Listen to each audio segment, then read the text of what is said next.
नमस्कार दोस्तों। स्कंद पुराण के तीसरे अध्याय में आपका स्वागत है। और जैसा कि हमने बताया था कि ये स्कंद पुराण पूरा का पूरा शुद्ध स्कंद पुराण का पाठन हम कर रहे हैं।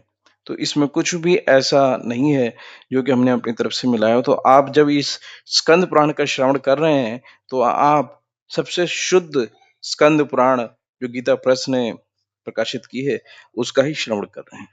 तो तीसरा अध्याय शुरू करते हैं, शिव पूजन की महिमा। तो इसमें लोमेश जी कहते हैं, जो मनुष्य शिव मंदिर के आंगन में झाड़ू लगाते हैं वह निश्चय ही भगवान शिव के लोक में पहुंचकर संपूर्ण विश्व के लिए वंदनीय हो जाते हैं। जो भगवान शिव के लिए यहाँ अत्यंत प्रकाशमान दर्पण अर्पण करते हैं वह आगे चलकर शिव जी के सम्मुख उपस्थित रहने वाले पार्षद होंगे। जो लोग देवादिदेव शूलपाणी शंकर को चांवर भेंट करते हैं वे त्रिलोकी में जहां कहीं जन्म लेंगे उन पर चांवर डुलता रहेगा। जो परमात्मा शिव की प्रसन्नता के लिए धूप निवेदन करते हैं वह पिता और नाना दोनों के कुलों का उद्धार करते हैं तथा भविष्य में यशस्वी होते हैं। जो लोग भगवान हरि हर के सम्मुख दीपदान करते हैं वह भविष्य में तेजस्वी होते हैं और दोनों कुलों का उद्धार करते हैं।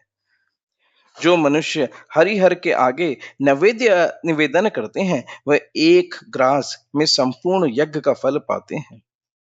जो लोग टूटे हुए शिव मंदिरों का पुनः बनवा देते हैं वह निस्संदेह द्विगुण फल के भागी होते हैं।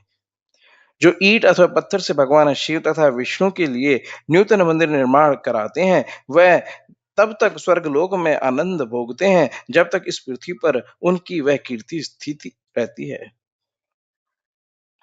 जो महान बुद्धिमान मानव भगवान शिव के लिए अनेक मंजिलों का महल मंदिर बनवाते हैं वह उत्तम गति को प्राप्त होते हैं।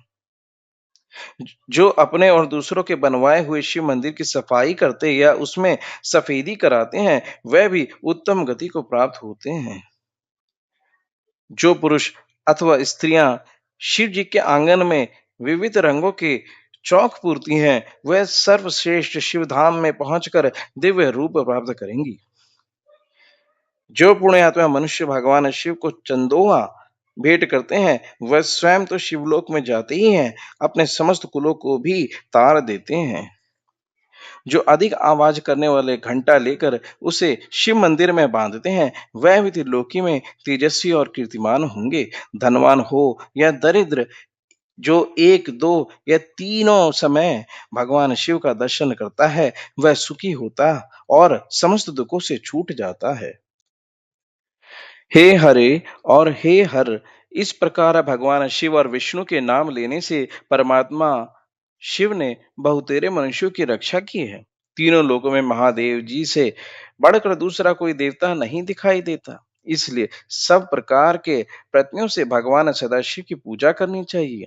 पत्र पुष्प फल अथवा स्वच्छ जल तथा कनेर से भी भगवान शिव की पूजा करके मनुष्य उन्हीं के समान हो जाता है।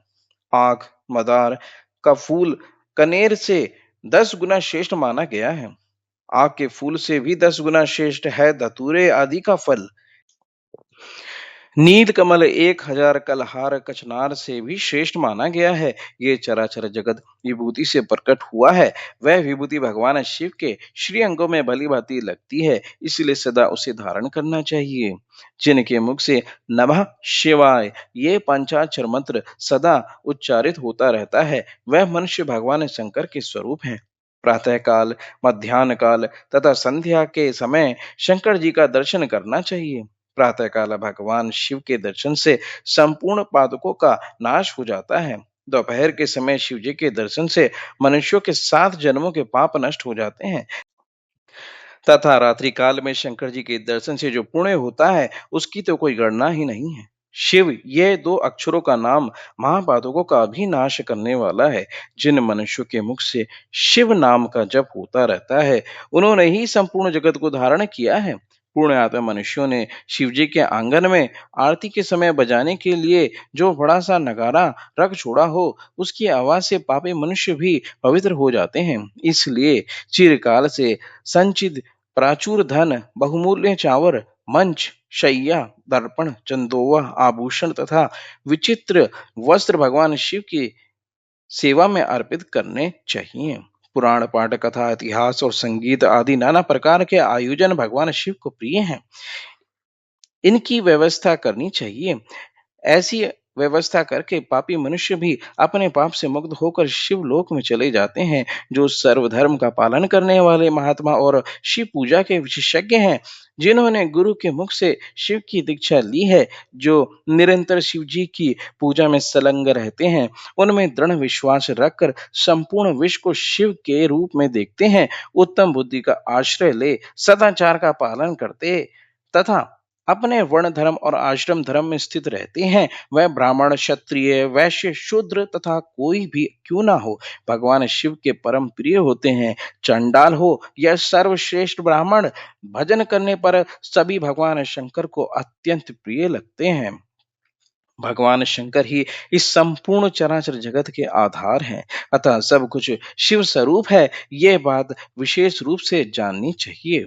वेद, पुराण, शास्त्र, उपनिषद, आगम और देवता सबके द्वारा भगवान सदाशिव ही जानने योग्य हैं। मनुष्य निष्काम हो या सकाम, सबको भगवान सदाशिव की आराधना करनी चाहिए। भगवान शिव की पूजन की महिमा का ये अध्याय संपूर्ण हुआ। अब अगले अध्याय में दोबारा मिलते हैं दोस्तों, जिसमें शिवलिंग की पूजन की महिमा तथा रावण के उत्कर्ष और पतन का वृतांत कहा गया है। आशा करते हैं आपको ये स्कंद पुराण की सीरीज पसंद आ रही है। अपने विचार, परामर्श हमारे को कमेंट्स में जरूर डालें, और अगर आप नए हैं चैनल पर तो सब्सक्राइब करें और हमें और प्रोत्साहन दें। जैसा कि हमने बताया, इस स्कंद पुराण का जो सीरीज है, इसका सिर्फ एकमात्र उद्देश्य भगवान शिव के वो भक्त जो उनमें भक्ति और श्रद्धा रखते हैं उनके लिए है। जिनके पास टाइम नहीं पर श्रद्धा है, वो जरूर दिन में एक वीडियो हमारी जरूर देखें। जब उनके पास उत्तम समय, उत्तम स्थान हो, परमेश्वर में मन लगाने का समय हो, उस समय भगवान महादेव का ध्यान करें और इस वीडियो को देखकर आनंद का अनुभव करें। अभी के लिए इतना ही दोस्तों, अगली वीडियो में मिलते हैं। हर हर महादेव। ओम नमः शिवाय।